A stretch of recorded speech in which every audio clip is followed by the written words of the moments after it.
त्यांची उमेदवारी कधी तेव्हा डिक्लेअर होईल?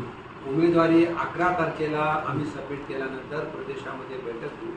प्रदेशामध्ये आम्हाला तिघं चौघांना बोलवतील, त्याच्यावरती सुद्धा तिथं चर्चा होईल आणि साधारण 12ला उशीर म्हणजे 12ला संध्याकाळी डिक्लेअर होईल.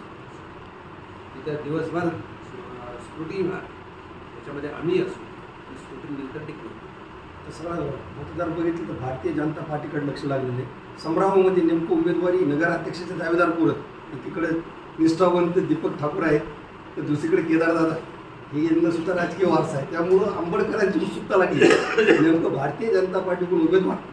जेवढी उत्सुकता नागरिकांमध्ये आहे, पत्रकारामध्ये आहे, तेवढीच उत्सुकता आमच्याकडे. आम्हालाही वाटतं आता जो निर्णय वर होईल तो आम्हाला मानावाच लागेल, आम्ही मानणार आहोत. म्हणून आम्हाला सुद्धा उत्सुकता काय होतं.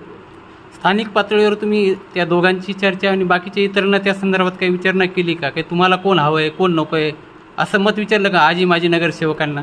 स्थानिक पातळीवरती विचारणा करण्यासाठी इथली जी आमची कोर टीम आहे त्यांनी त्या वार्डामध्ये जाऊन विचारणा केलेली आहे, माहिती घेतलेली आहे. त्याहीपेक्षा 3 प्रकारचे सर्वे भारतीय जनता पार्टीच्या करून एक सर्वे लोकल झालेला आहे, त्याच्याबद्दल आमदार साहेबाकडे, इथल्या लोकांकडे, इथल्या भारतीय जनता पार्टीला माहिती आहे.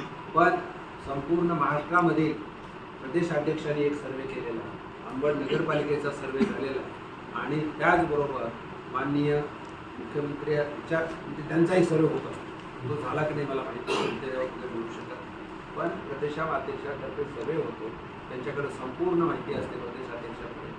ती सर्वे, त्यांचा सर्वे, कोर टीम, आम्ही नवीन म्हणजे आम्ही इम्पार्शियल आहोत.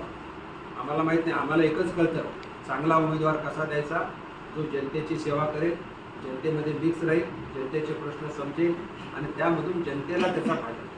म्हणून हे आम्ही दोघं तर हे चिल्लोडून आलेत की सांभाळून, आम्हाला चांगलं कसं होईल एवढंच.